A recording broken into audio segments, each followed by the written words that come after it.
m'appelle Jeanne Vaillant. Mwaramutse, nitwa Jeanne Vaillant. Mon prénom est Jeanne et mon nom de famille est Vaillant. Itazano ryanje ni Jeanne, izina ryo muri famille ni Vaillant. Je suis une fille. Nkabandi umwigeme. Salut! Je m'appelle Grégoire Vaillant. Mahoro, nitwa Grégoire Vaillant. Grégoire est mon prénom et Vaillant est mon nom de famille. Grégoire ni itazirano, Vaillant ni izina ryo muri famille. Je suis un garçon. Nkabandi umuhungu. Tu t'appelles Grégoire, tu es un garçon. Witwa Grégoire, ukaburi umuhungu. Tu t'appelles Jeanne, tu es une fille. Witwa Jeanne, ukaburi umukobwa. Grégoire est mon frère, c'est un garçon.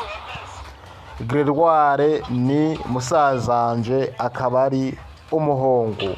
Jeanne est ma sœur, c'est une fille. Jeanne ni mushikanje, akabari umukobwa. J'ai 12 ans. Mfise imyaka 12.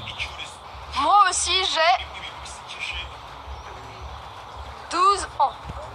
Na jewe mfise imyaka 12. Tom jumeau. Turi amahasa. Bonjour. Et vous? Qui êtes-vous? Comment t'appelles-tu? Mwaramutse, namwe mwamwe muri bande, witwa nde? Bonjour, je m'appelle Aliette Laroche. Mwaramutse, nitwa Aliette Laroche. Aliette c'est mon prénom. Aliette ni izina ry'itazirano. Laroche c'est mon nom de famille. Laroche ni izina rya famille. Et je suis une fille. Nkabandi umwigeme. Bonjour Aliette. Quel âge as-tu? Mwaramutse Aliette, mufise imyaka ingahe? J'ai 12 ans. Mfise imyaka 12. Et toi? Comment t'appelles-tu? Quel est ton prénom?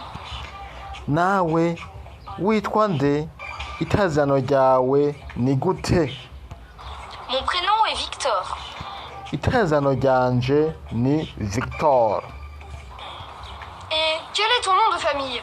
Mon nom de famille Izina ryawe ryo muri famille naryo ni gute? est Le Fur. Hein?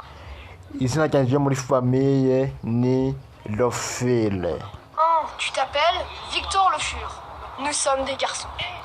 Ah, witwa Victor Lofile. Turi abahungu. Quel âge a Victor? Victor yo bafise imyaka ingahe? J'ai 12 ans. Mfise imyaka 12.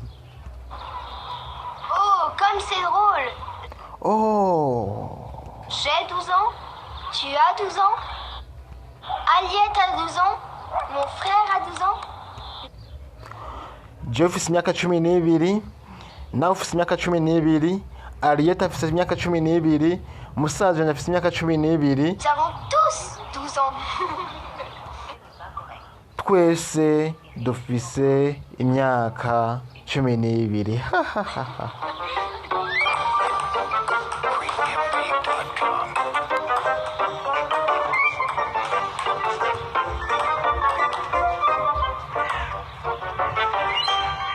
Est-ce que tu t'appelles Pierre? Ese uba witwa Pierre? Non, je ne m'appelle pas Pierre. Je m'appelle Grégoire.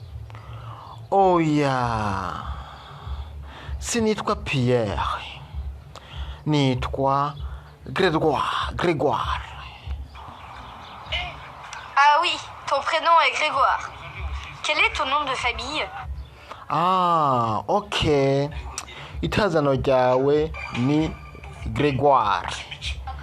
Kere, wofise izina ryawe ryo muri famille ni gute? Mon nom de famille est Vaillant. Je m'appelle Grégoire Vaillant.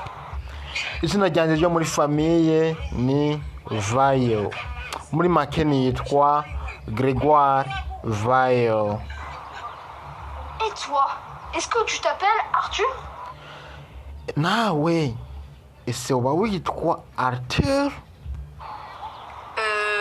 Non. Je ne m'appelle pas Arthur. Oya. Sinitwa Arthur. Ah oui? Comment t'appelles-tu? Ah, ok. Moi, mwitwa bande? Je m'appelle Victor. Nitwa Victoire. Il s'appelle Victor. Nitwa Victoire. Est-ce que tu t'appelles Victor Duparc? Non. Ese uba witwa Victoire Duparc? Je m'appelle Victor Le Fur. Oya. Nitwa Victoire Le Fur. Son nom de famille est Le Fur. Il s'appelle Victor Le Fur. Izina ryawe ryo muri famiye ni Lofire. Muri make yitwa Victoire Lofire. Et elle? Comment s'appelle-t-elle? Uyu umukobwa nawe yoba yitwa gutwe? Elle s'appelle Aliette. Yitwa Ariette. Oui, je m'appelle Aliette. Ego nitwa Ariette. Je répète. Tu t'appelles Victor? Ndasubiramwo. Witwa Victoire. Il s'appelle Grégoire. Yitwa Grégoire. Il est le frère de Jeanne. Ni musaza wa Jeanne. Bravo Aliette! Oh, komera Ariette.